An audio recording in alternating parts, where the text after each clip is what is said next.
A continuación, Noticiero Telesucesos. Clasificación A. Apto para todo público.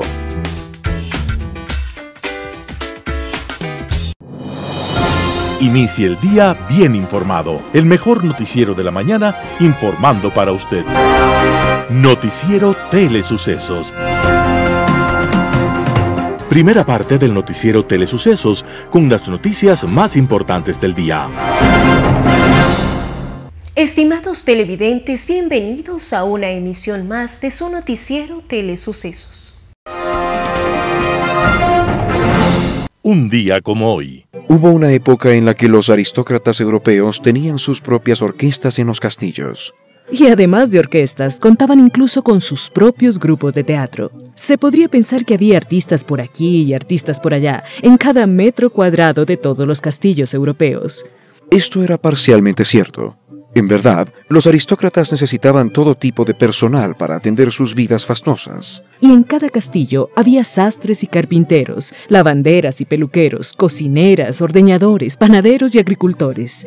Y en muchos casos, esas personas a la vez eran las que también cantaban o pintaban, o tocaban el violín o el clavicordio. Ser músico o cantante de un aristócrata con castillo significaba también ser carpintero u ordeñador. En aquel entonces el talento era útil para conseguir trabajo, pero casi nunca bastaba para sobrevivir. De esa forma, un joven humilde que se llamaba Joseph Haydn llegó al castillo de los príncipes Esterházy y tuvo la suerte de contar con una de las mejores orquestas de Europa. En la historia de la música, fue un caso en el que se unieron el talento y la oportunidad. En pocos años, las composiciones de Haydn impactaban en todos los escenarios europeos, aunque Haydn nunca había abandonado los 4 muros del castillo. Dicen los conocedores que sin los aportes de Haydn, nunca hubiera sido posible la sinfonía de Beethoven o de Mozart en su máximo esplendor. Haydn estaba naciendo un lejano día de 1732. Era un 31 de marzo, un día como hoy. Y su música sigue vibrando en los pentagramas y en el alma. ¡Feliz cumpleaños, Haydn, padre de la sinfonía moderna! Inicie el día bien informado.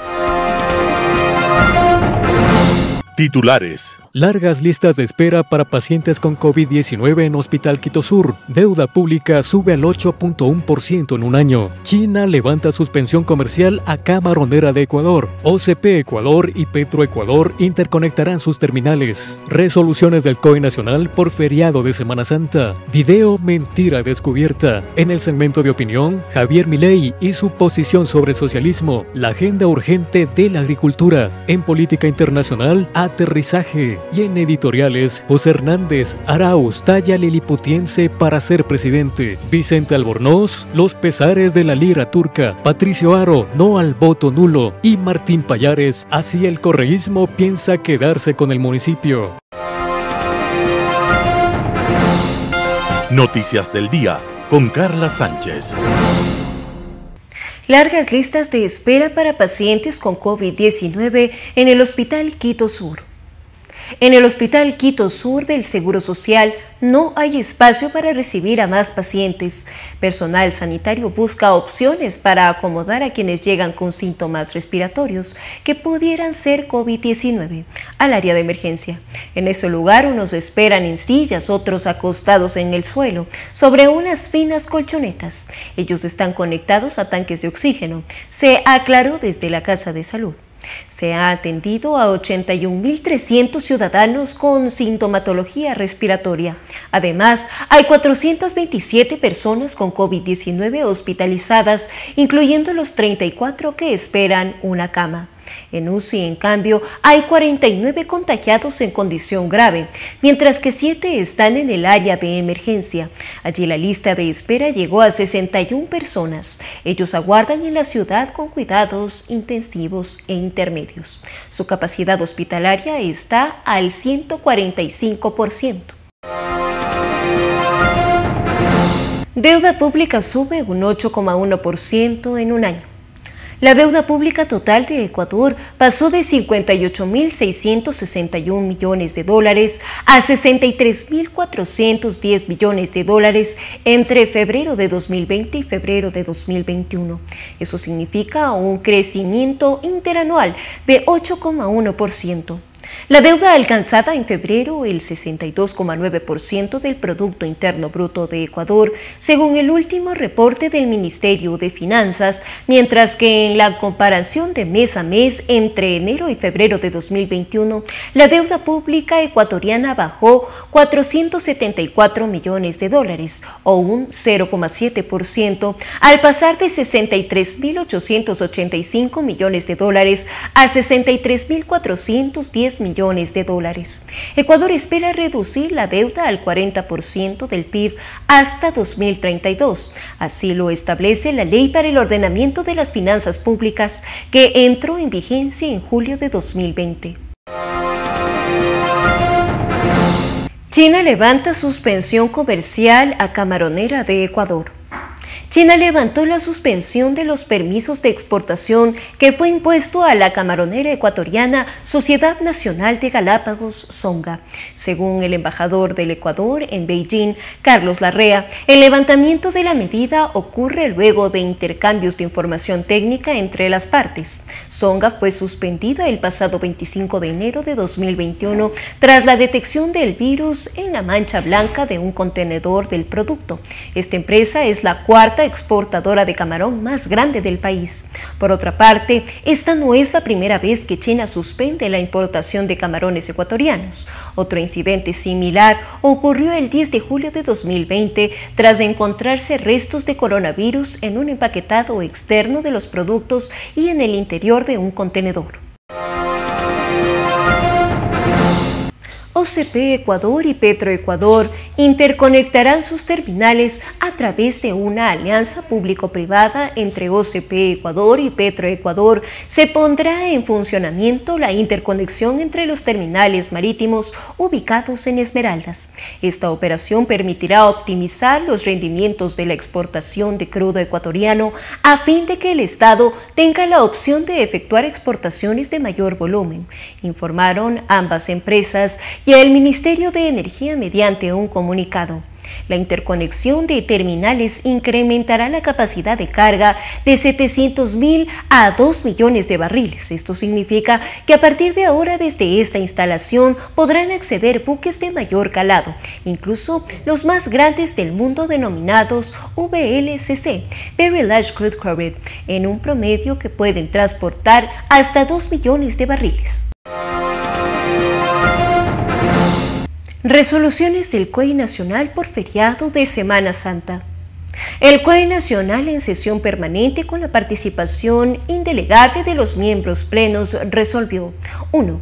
Conocer los informes presentados por el Ministerio de Salud Pública, Instituto Ecuatoriano de Seguridad Social y Registro Civil referentes a la situación epidemiológica por la que atraviesa el país, y frente a ellos se establecen las siguientes medidas. A. Requerirlo a los COEs cantonales en cuyas jurisdicciones existan playas que éstas permanezcan cerradas durante los días 2, 3 y 4 de abril de 2021. B. Disponer a los 24 COE provinciales que se instalen en sesión permanente desde el día 29 de marzo de 2021 con el objetivo de que se analicen los datos epidemiológicos de sus jurisdicciones y se tomen las decisiones que correspondan en el marco de sus competencias. C. Solicitar al Ministerio de Gobierno y Ministerio de Turismo en el ámbito de sus competencias emitan el instrumento jurídico correspondiente que prohíba la venta de bebidas alcohólicas los días domingos, y en relación a los feriados de Semana Santa, 1 de mayo, se prohíba la venta de bebidas alcohólicas después de las 18 horas en los locales regulados por las carteras de Estado antes descritas, los viernes 2, sábado 3, viernes 30 de abril y sábado 1 de mayo de 2021.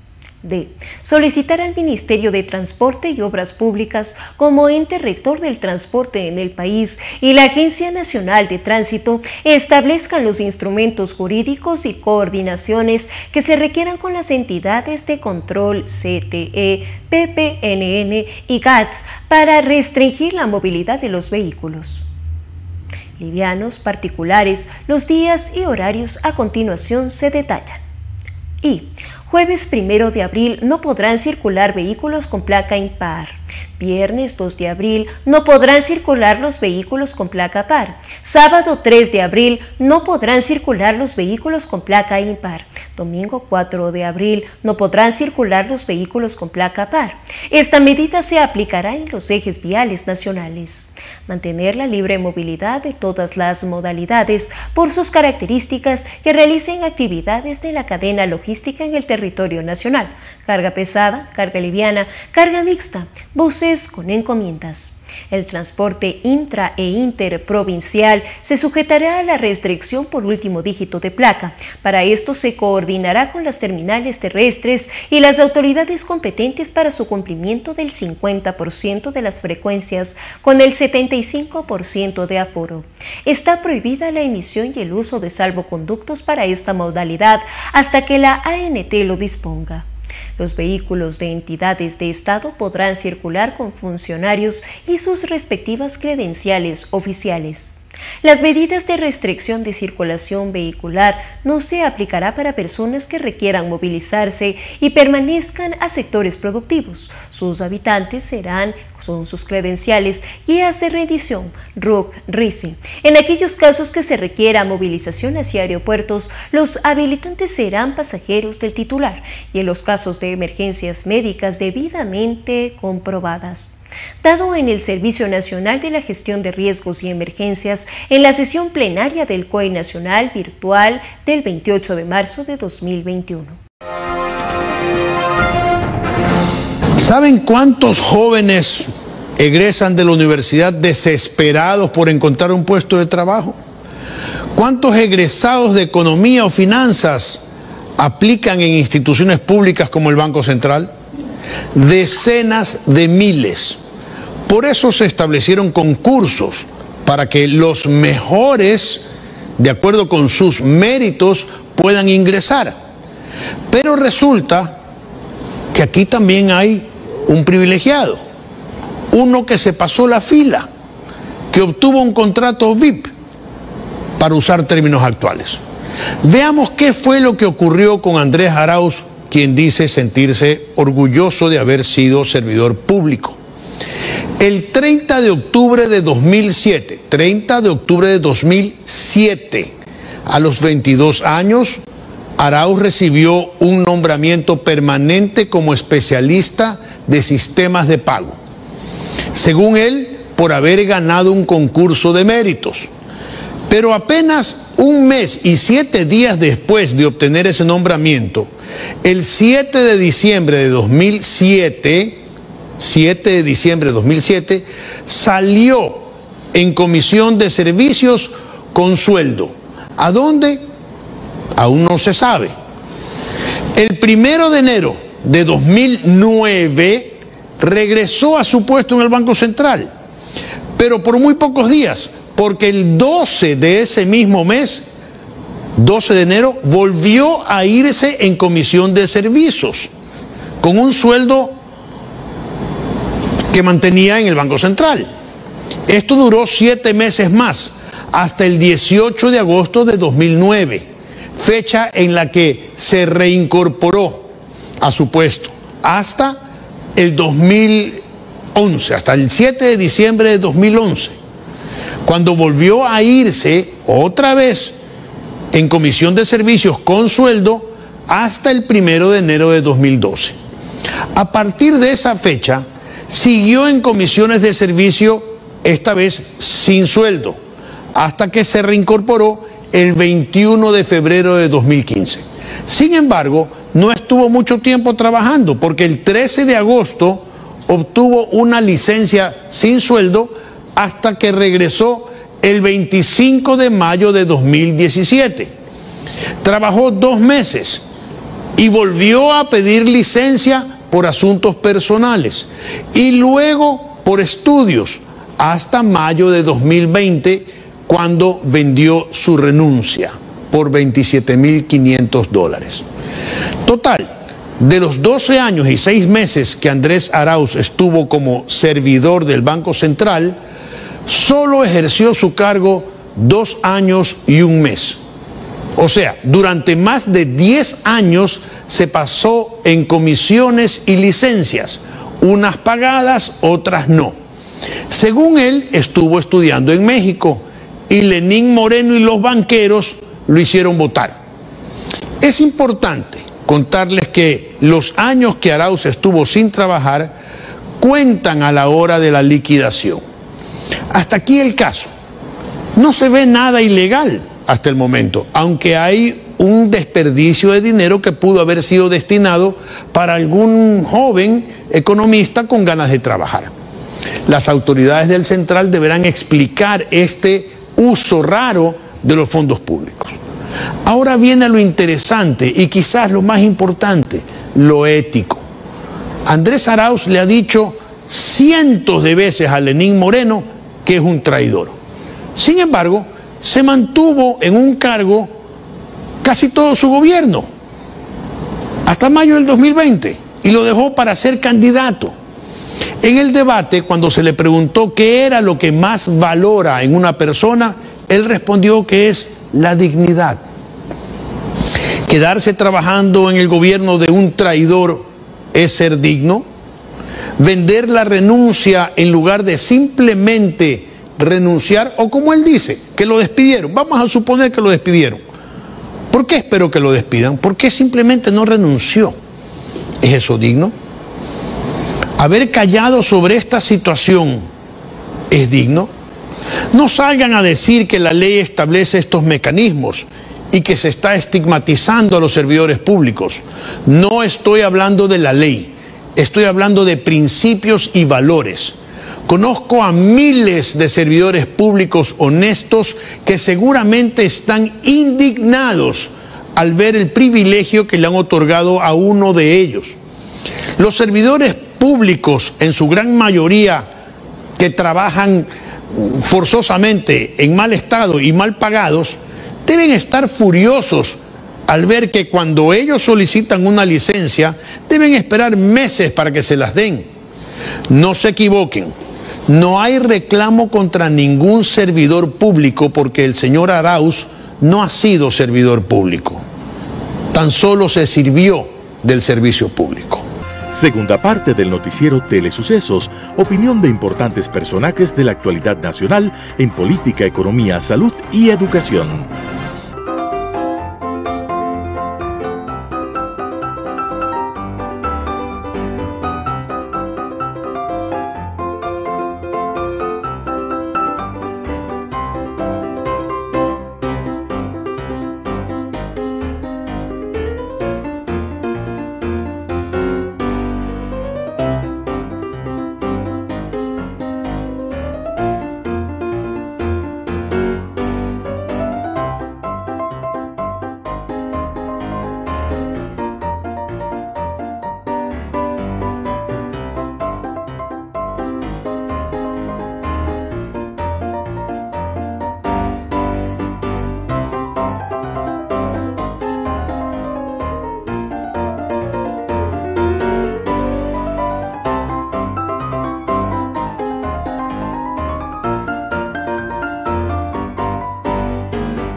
Opinión. Fracaso en lo económico, fue un fracaso en lo cultural, fue un fracaso en lo social y además ese sistema repugnante asesinó a 150 millones de seres humanos. O sea, basta, los datos están en tu contra y lo que hay que hacer es no permitirle creer a los socialistas que le puedan vender a la gente que son superiores moralmente. No, tampoco le vas a tolerar eso. No se lo voy a tolerar porque es falso, porque el socialismo está basado en valores inmundos, porque está basado en la envidia, en el odio, en el resentimiento, en el trato desigual frente a la ley, en el robo y en el asesinato. Y de ese conjunto de valores morales nada bueno puede salir. Y eso después se traduce en un conjunto de instituciones que termina hundiendo a la economía y empobreciendo a la gente. En todos los lugares donde se aplicó ese sistema repugnante generó miseria, hambre y odio y muertos. Yo creía que el socialismo era una enfermedad mental. Es decir, creía que tenían un problema de índole mental por el cual no podían entender los datos, o sea, porque siempre es impresionante, siempre viven de espalda los datos, siempre tienen justificaciones verdaderamente paupérrimas. Entonces yo creí que, digamos, era un problema de algún problema mental con la matemática o con los números o con la lectura de los números. Viveza más bien. Bueno, y después me di cuenta que no, que es un problema, es una enfermedad del alma. Wow.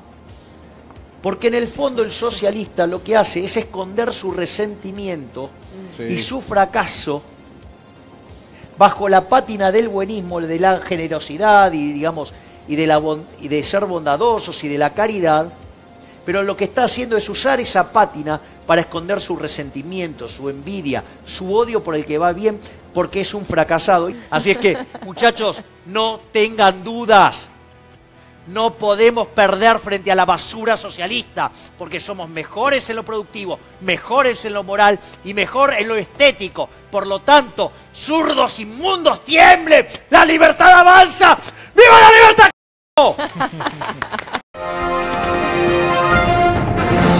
Opinión.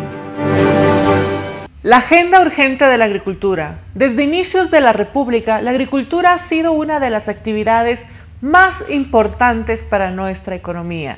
Diferentes productos han sido fundamentales no solo para el desarrollo nacional, sino para entender la sociedad ecuatoriana y sus dinámicas sociales, políticas y hasta culturales. A finales del siglo XIX, el denominado boom cacautero permitió la potencialización de la agroexportación, incidió en el éxito de la revolución liberal y permitió el ingreso del país al mercado financiero internacional. El boom bananero de mediados del siglo XX dio estabilidad política al Ecuador después de un tiempo de gobiernos democráticos, golpes de Estado e interinazgos. Ya en la década de los 90 tuvimos varios productos relacionados con agricultura, acuacultura y pesca, con un incremento importante en su producción y exportación. Solo el boom petrolero, tanto de la década de los 70 del siglo pasado como de inicios del siglo XXI, desplazó en ingresos a la agricultura. Pero tenemos que ser conscientes que el mundo entero está migrando hacia nuevas fuentes de energía más amigables con el ambiente, y esto provocará en algunos años que el petróleo deje de ser la principal fuente de ingresos de nuestro país. Debemos estar listos para afrontar el futuro, tomando en cuenta nuestras ventajas comparativas, mismas que están relacionadas con la actividad agrícola. Es por esto que es urgente, tanto para el sector público y privado, definir algunos lineamientos para potencializar a nuestros agricultores, pensando no solamente en la producción primaria, sino en su industrialización. Y las necesidades son varias: fertilizantes, producción más tecnificada, transferencia de tecnología que permita mejorar la productividad de nuestros cultivos y acceso a financiamiento. Y tal vez este sea el más importante, ya que nuestros agricultores, especialmente los pequeños, necesitan de recursos para poder producir y ser rentables y así satisfacer tanto la demanda de alimentos, generar recursos que beneficien a sus familias, comunidades y al Estado. Es por esto que la agenda agrícola del próximo gobierno debe incluir al menos 3 elementos fundamentales: acceso a créditos que entiendan la realidad del agricultor, el apoyo generando garantías para el pequeño y mediano productor e incentivos a las empresas financieras de la economía popular y solidaria que permitan el apalancamiento financiero de nuestros agricultores. Respecto a los créditos, es necesario que a través de la banca pública se provea de créditos con bajas tasas de interés que permita a los agricultores tener y mejorar márgenes de ganancia. Pero no solo basta con esto, ya que es necesario mejorar las condiciones del crédito. No se puede tratar como crédito comercial a un crédito para la producción agrícola, ya que este debe contemplar necesariamente los ciclos productivos de cada producto y por lo tanto se debe ampliar el periodo de gracia y así puedan comenzar a pagarse a partir de los ingresos que tiene el productor. A su vez, es fundamental cooperar con los pequeños y medianos productores en la generación de garantías para poder acceder a financiamiento. En algunas ocasiones, los créditos no son entregados por la falta de estas por parte del productor, lo que desincentiva la oferta de crédito desde el sector financiero. Para esto, el Estado puede gestionar a través de cooperación internacional para el desarrollo el establecimiento de fondos para que puedan ser gestionados como garantías de pequeños agricultores, supervisados por las agencias de cooperación y gestionados a través de gobiernos locales. De igual manera, es fundamental incentivar la contratación de seguros por parte de nuestros productores. Si bien es cierto, esto supone un costo adicional a su producción, pero ayuda a evitar pérdidas totales de ingresos cuando las condiciones climatológicas no son las mejores y afectan la siembra y cosecha. De esta manera se protege al agricultor, se da una garantía adicional al financista y se prevé cualquier contratiempo que pueda afectar el normal desarrollo de la actividad productiva.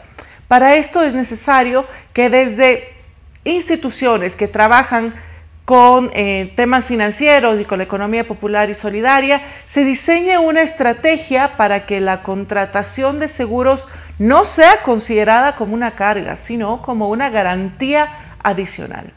Sin duda alguna, hay algunos puntos en la agenda que pueden ser tomados en cuenta y que nos quedan por ser tomados en cuenta, pero es necesario considerar, plantear urgentemente soluciones a la crisis económica que atravesamos. Todos los sectores son fundamentales para el desarrollo de nuestro país y la agricultura es sin duda uno de los más importantes. Es por esto que el próximo gobierno deberá acordar con el sector para el apoyo necesario para la reactivación y potenciación, teniendo claro un norte que incluye el desarrollo de una fuerte industria agroindustrial, clave para nuestro futuro. Muchas gracias.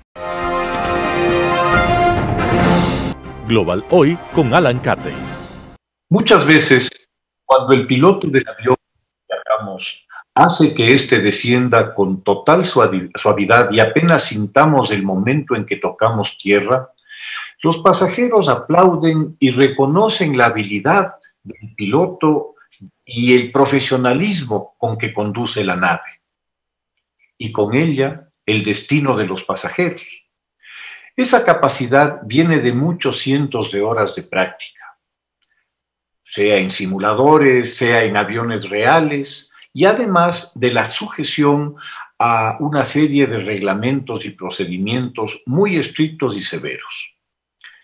¿Cuán conveniente sería que nuestros gestores políticos a todo nivel tuvieran ese tipo de capacitación y de entrenamiento para poder guiar con esa misma seguridad y capacidad la nave de la que se han hecho cargo y en la que nos hallamos todos? Con pena debemos constatar que la realidad es muy distinta. Me voy a referir específicamente al manejo de muchos de los líderes latinoamericanos del trágico episodio de la pandemia. Los 3 países más poblados del continente han tenido la desgracia de ser gobernados al momento de la llegada del virus del COVID-19 por demagogos irresponsables que han pretendido hasta minimizar la dimensión de la tragedia que sus países han sufrido, en buena medida gracias a su incapacidad para comprender y actuar dentro de los cánones que la ciencia y la medicina aconsejaban. ¿Cómo le sonará a los familiares de los 350.000 muertos en Brasil las expresiones del presidente Bolsonaro cuando hablaba de la gripeciña, como denominó al virus que azota a Brasil y que lo está convirtiendo, por la incapacidad del gobierno para actuar y controlarlo, en un caldo de cultivo de nuevas mutaciones que pueden resultar mucho más peligrosas, más contagiosas y más letales? ¿Qué le dirán al presidente López Obrador en México todos aquellos familiares de los muertos que no han merecido siquiera ser contados, aunque sea como estadística, por la incapacidad del Estado y su líder para asumir una responsabilidad que evidentemente le ha quedado muy grande? De golpe, México ha debido aterrizar de la peor manera y enterarse de que su gobierno le ha estado mintiendo sistemática y descaradamente a la sociedad. aterrizar y enterarse de que la información sobre los fallecidos de la pandemia superaba en un 60% a lo presentado por el gobierno. Al señor Trump, la pandemia, o más bien el desastroso manejo de la misma, le pasó la factura en la última elección presidencial americana. Sin duda, sin esta, habría sido reelecto, pero el 500.000 de muertos terminaron siendo una cuenta muy pesada. Hace casi exactamente un año, en alguna reunión, conversábamos, un grupo de amigos, sin saber mucho todavía respecto de las características de la enfermedad, de cuál sería la manera más lógica para evaluar su crecimiento y su peligrosidad.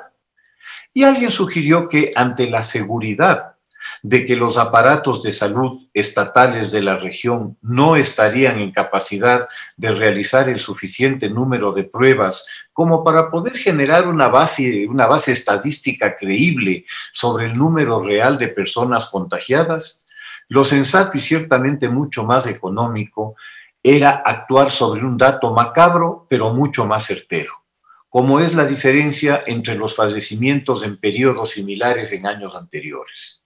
Ese dato sí estaba disponible desde el primer momento en los registros civiles de cada país. Un simple ejercicio matemático habría permitido establecer por inferencia cuántas personas habían presumiblemente fallecido por COVID y que serían esencialmente la diferencia entre los fallecidos durante el anterior año o años en el primero, segundo, tercero o cuarto trimestre respecto de lo que estaba ocurriendo en ese momento.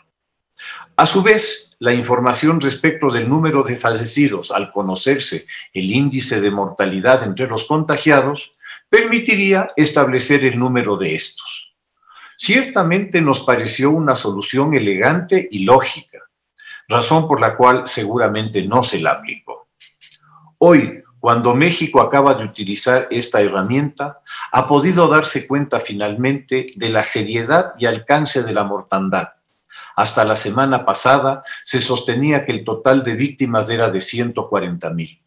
La dura realidad nos habla ya de 320,000 muertos por COVID en el último año. Los riesgos que implican la demagogia y el populismo muchas veces no resultan tan visibles en el corto plazo. Sin embargo, la pandemia con sus inmediatas exigencias en términos de reacción rápida, ágil y efectiva para enfrentarla muestran rápidamente las costuras de la improvisación, de la imprevisión y de la incapacidad.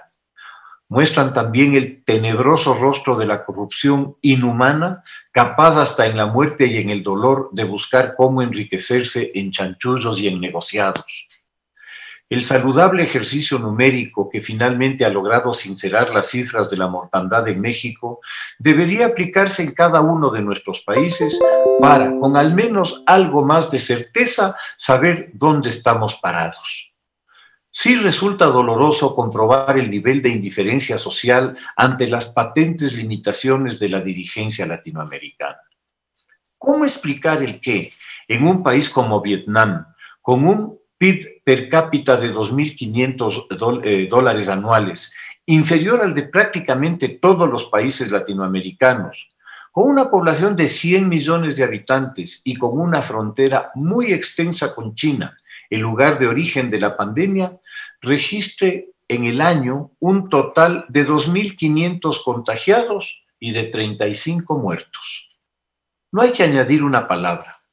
Pocas cosas son más elocuentes que los números. Probablemente el penoso nivel de la educación latinoamericana en matemáticas y ciencias será lo que nos impide mirarlos y comprenderlos. Las estadísticas numéricas respecto de la gestión de los gobiernos populistas latinoamericanos deberían abrirnos los ojos y hacer ver que los cantos de sirena, las ofertas incumplibles y las sistemáticas mentiras no harán más que seguir hundiendo a la región en la pobreza y en la miseria que nos muestran ya, con mucha pena, países hermanos como Venezuela. Muchas gracias. Editorial con Carla Sánchez. Arauz, talla liliputiense para ser presidente. Andrés, no mientas otra vez. Bajón en sondeos. El chasco con el Banco Central. ¿Esta semana cayó la roya sobre el candidato correísta? ¿O contrajo la pava, como dicen los argentinos? El hecho cierto es que Andrés Arauz acumula traspiés. En su entorno, con 13 puntos de ventaja sobre Guillermo Lasso, muchos pensaron que la segunda vuelta sería un mero trámite. Además, Arauz arrancó con ventajas ciertas porque mientras Lasso esperaba que el CNE dirimiera el segundo puesto, él siguió su campaña e incluso armó agenda en Estados Unidos con inversionistas, el FMI y medios de comunicación. No obstante, el paseo supuesto no parece estar saliendo como lo previsto y la segunda vuelta se ha convertido en un gran dolor de cabeza para Rafael Correa y sus amigos. El correísmo es ahora consciente de que Arauz no es un buen candidato y de que, por sí mismo, él no agita feromona alguna. Se pensaba que tras la primera vuelta, él podría sumar con facilidad los puntos que le hacen falta para llegar a 50% más un voto. Tan seguros estaban que desaparecieron a Rafael Correa de sus cuentas sociales y decidieron dotar a Arauz de una biografía. Correa, que conoce en detalle los sondeos, no se eclipsó. Por el contrario, se ha multiplicado en radios donde dice lo que debe hacer Arauz si llega a la presidencia. No retiró su esfinge y el afiche de campaña que publica en sus cuentas sociales. Él fijó en la cuenta de Twitter el video en el cual él, como tutor, mantiene total vigilancia sobre su delfín. Así Correa sigue ahí porque los costos políticos que temen que caso de acarrea son inferiores a la figura descuajeringada de Arauz, que como candidato es lo más parecido a un petardo con una mecha mojada. El correísmo tiene ahora un doble problema. Hasta el debate la disyuntiva era desvincular o no a Arauz de la Revolución Ciudadana y de la imagen de Rafael Correa. Desde el debate surgió otro dilema. ¿Qué hacer con el propio Arauz? Él cayó en un hoyo fatal para un candidato: convertirse él, no sus propuestas, en un tema de conversación pública. Si Lasso lo etiquetó con un lema letal, Andrés, no mientas otra vez, el asunto del Banco Central partió su campaña en dos. Por un lado, sus recorridos y rituales, y por el otro, el eco mediático en redes sociales de un escándalo que desgasta su imagen y refuerza el leitmotiv que arrastra desde el 21 de marzo. El escándalo del Banco Central no solo prueba que Arauz es capaz de mentir con una facilidad que apabulla. En redes sociales se ha diseccionado el caso. Total, Arauz no solo no levanta cabeza, sino que ha quedado reducido a un tipo invalidado, aprovechando doble y un falto de ética. Un personaje que con talla liliputiense aspira al cargo más alto del Estado. Arauz, siendo de otra generación, es un correísta ingenuo, hecho el revolucionario. No transige con un traidor y moreno, sin embargo está enchufado en un gobierno donde estuvo hasta el 8 de mayo de 2020. Hecho el sincero, mintió sobre la fecha en que dejó de ser funcionario, pues en su biografía dice que abandonó la función pública apenas llegó el gobierno de Lenín Moreno. Hecho la víctima, dice que lo votaron por pedido de banqueros, cuando en realidad negoció su salida y recibió una indemnización por apenas 2 años de trabajo de $27.583. Gran dador de elecciones, desprevenido, revolucionario, pero aprovechador del erario. Historia conocida. El correísmo parió una camada de tecnocínicos que, haciendo grandes discursos como René Ramírez, usaron leyes y reglamentos hechos por ellos para medrar con sus familiares. Esta semana el correísmo resultó remando aguas arriba porque su candidato mostró en pequeñas cosas y personales, pero tan decisivas y tan icónicas para un aspirante a la presidencia, no tener líneas rojas para manejar hasta su relación con la cosa pública. Lo que queda sentado, que las redes sociales han registrado y desmenuzado la miseria espiritual de Andrés Arauz, la desenvoltura con quien miente, el doble estándar que utiliza para relacionarse con lo público.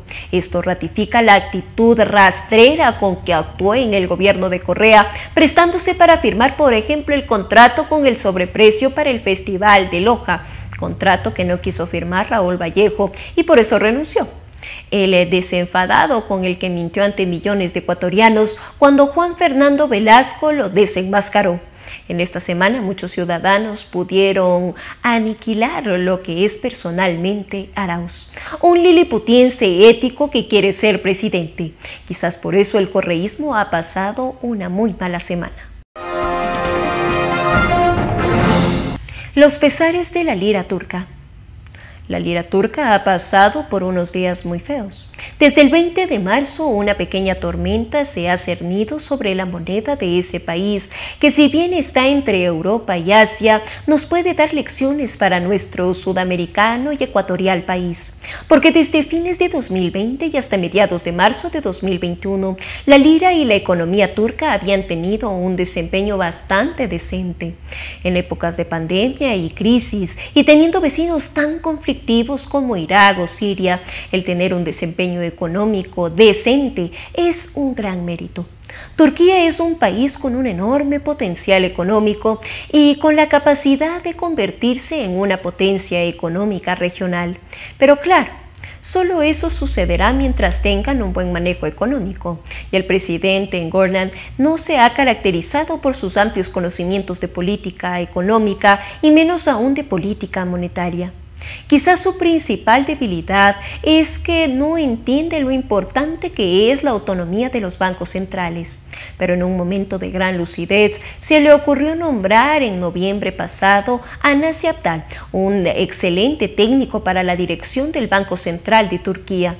Desde su llegada, el señor Abdal tuvo que enfrentar los complejos retos que aquejan a los banqueros centrales de economías medianas y muy abiertas al resto del mundo, pero adicionalmente tuvo que luchar contra una falta de inflación y un déficit fiscal crónico. Y todo esto con un banco central muy desprotegido, para ir recuperando el prestigio de la institución, para frenar la devaluación de la lira y para bajar la inflación. Abdal utilizó la más poderosa herramienta de un banco central: subió la tasa de interés. Subir la tasa de interés es una medicina amarga, pero en ocasiones necesaria, y su aplicación tuvo efectos casi milagrosos para la economía turca, básicamente porque la devolvió al mundo la esperanza de que las buenas políticas monetarias retornen en un país con tanto potencial. El problema del aumento de las tasas de interés es que hacerlo resulta impopular en el corto plazo y es especialmente impopular en sectores que dependen del crédito. Pero hay momentos en que es la única salida a los problemas de inflación y depreciación de una moneda.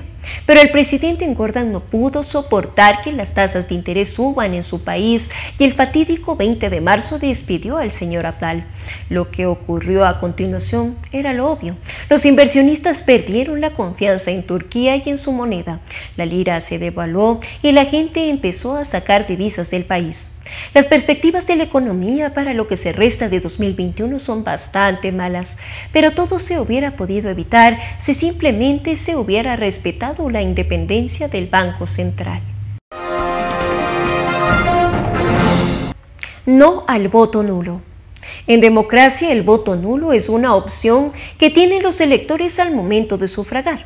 Este se justifica y es interceptado por el rechazo de los candidatos que optan por una dignidad de elección popular cuando ellos no son merecedores de la confianza del electorado para lo que represente o no confía para que en su nombre administren el Estado y cumplan sus aspiraciones.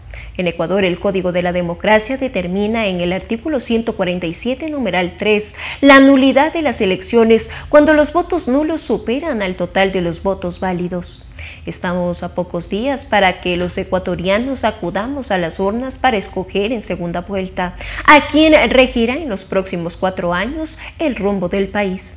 El próximo 11 de abril, los ecuatorianos no escogeremos un presidente, los ecuatorianos escogeremos un destino para el país entre dos antípodas de que se caracterizan por una forma diferente de administrar el Estado y no por una línea ideológica extrema de izquierda o de derecha.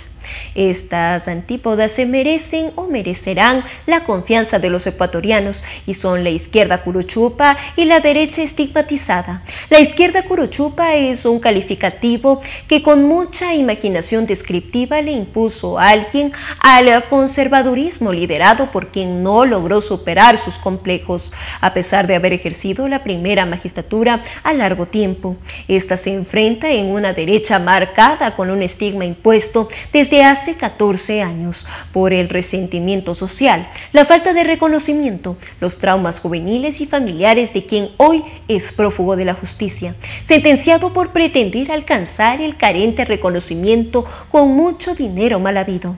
Existen varios sectores que están convocando a la ciudadanía al voto nulo, es decir, a expresar en las urnas su legítimo rechazo con los dos candidatos que disputan la presidencia de la República. Sin embargo, si la aspiración de estos sectores es alcanzar la nulidad de las elecciones, están muy lejos de lograrlo. Ya se requerirá de al menos 5.310.000 votos para alcanzar dicho propósito. Esto utilizando los datos de los resultados obtenidos en primera vuelta, en la que 1.013.395 ciudadanos anularon su voto. Esto significa que se requiere cuadruplicar esta votación para lograrlo, lo cual es casi imposible. Ante la profunda crisis generalizada que vive el país, pretender desestimar el próximo presidente es, por decirlo menos, antipatriótico, por lo que es necesario darle confianza si se decide votar por el continuismo marcado por la corrupción, por el autoritarismo, por la violencia oficial, por la impunidad de los delincuentes sentenciados, por la anunciada sed de venganza, por la acción libre del narcoterrorismo y del crimen internacional que financiaron la campaña de la izquierda curuchupa. Háganlo. Vote por un matónomo, pitón del Banco Central, que pretende desdolarizar la economía, pero no vote nulo. Si decide votar por las promesas de libertad, trabajo, respeto a los derechos, por la coherencia, seguridad y la lucha contra la corrupción, vote por la derecha estigmatizada, pero no vote nulo. El voto nulo solo destruirá más al país. Así el correísmo piensa quedarse con el municipio. Los correístas que criaron, mimaron y protegieron a Jorge Yunda ahora no saben qué hacer con él. Luego de que él estalló con el escándalo de los chats de su hijo Sebastián, a nadie le conviene ser asociado con el alcalde, mucho menos a ellos que han sido su soporte en la alcaldía y lo han salvado de los momentos más difíciles, como cuando apareció el escándalo de la compra de pruebas chimbas para el COVID-19, donde él y otras funcionarias suyas, identificadas con el correísmo, fueron acusados por la fiscalía. El correísmo sabe que Jorge Yunda no puede seguir en la alcaldía. Su desprestigio es gigantesco y su capacidad para operar políticamente es casi nulo. Si bien ellos han estado cómodos con él, sobre todo porque ha plegado por la candidatura de Andrés Arauz y ha hecho prácticamente todo lo que ellos han querido, ahora la situación es distinta. En plena recta final de la campaña, no le sienta parecer como aquellos que bloquean la posibilidad de destituirlo o exigirle la renuncia. Defender a Yunda puede ser muy perjudicial para la candidatura de Arauz, sobre todo en Quito. Pero deshacerse de Yunda tiene problemas para los correístas. Uno de ellos, quizás el más grueso, y que es Yunda casi obligado a salir de la alcaldía por los concejales, le sucedería legalmente al vicealcalde Santiago Guarderas. Es una posibilidad que los de la Revolución Ciudadana no quieren aceptar, porque primero Guarderas tiene una rica historia anticorreísta y sobre todo porque lo que quieren es que alguien de su banda reemplace al alcalde y se quede con la administración municipal. Incluso ya tienen nombre para esa eventualidad, Soledad Benítez, porque Rafael Correa la recomienda a Mónica Sandoval, que es la más aceptada entre otras bancadas. ¿Cómo hacer para evitar que Guarderas sea el sucesor y no uno de sus cuadros? Para eso hay un plan: llegar con una resolución para quitarle su condición de vicealcalde, aduciendo una supuesta arrogación de funciones, que lo reemplace a uno de ellos y cuando venga la vicealcaldía exigir la renuncia a Yunda o aceptar su renuncia y posesionar a un alcalde enteramente correísta. El plan, sin embargo, no es sencillo. Para comenzar, ¿Con qué cara y con qué pretexto van a llegar al Consejo con la idea de sacar la línea de sucesión a Guarderas mientras Yunda sigue en el cargo? En realidad sería impresentable de que luego con el escándalo del correísmo llegue el proyecto a acercar al vicealcalde y no al protagonista de todo aquello que tiene indignado a los quiteños.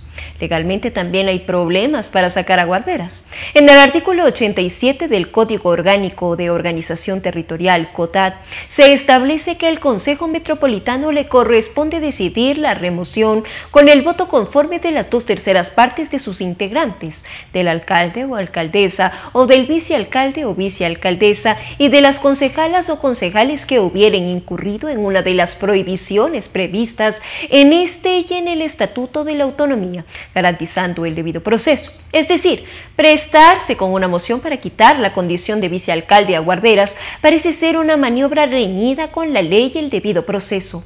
Habría que agregar la posibilidad de que Guarderas haga una apelación a la Corte Constitucional y así podría echar abajo la decisión. La situación no es fácil. Si dejan a Yunda, sufren un importante costo político y si deciden deshacerse de él, también tendrán que encarar una guerra política contra Guarderas, explicarla y sustentarla legalmente. Esa es la disyuntiva. Al menos hasta hoy, tener el municipio bajo su control es una importancia vital para la revolución ciudadana. Si gana Arauz el 11 de abril, como esperan, pueden consolidar el poder de la presidencia en la alcaldía y en la prefectura de Pichincha, donde está Paola Pavón.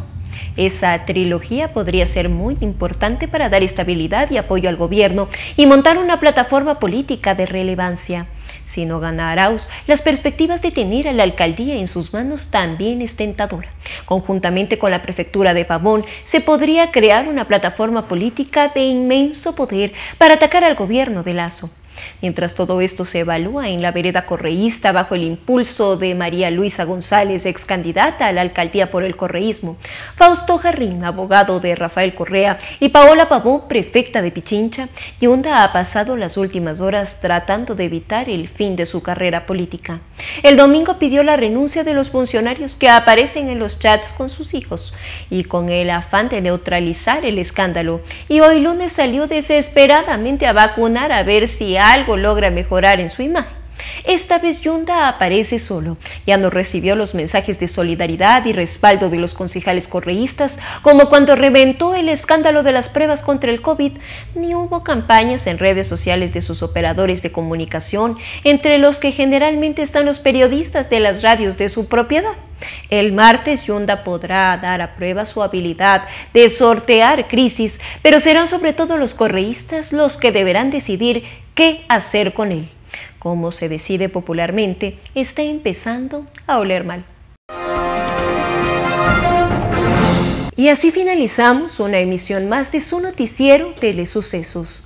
Manténgase en la sintonía de nuestra programación y no olvide seguirnos por nuestras redes sociales.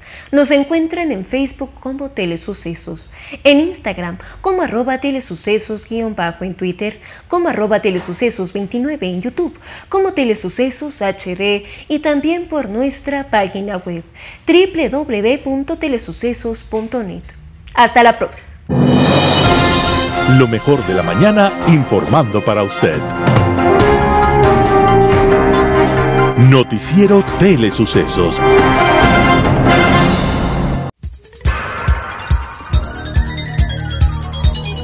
Las opiniones vertidas en este espacio por la producción y dirección del programa son de exclusiva responsabilidad de sus autores y de quienes intervienen en ellos.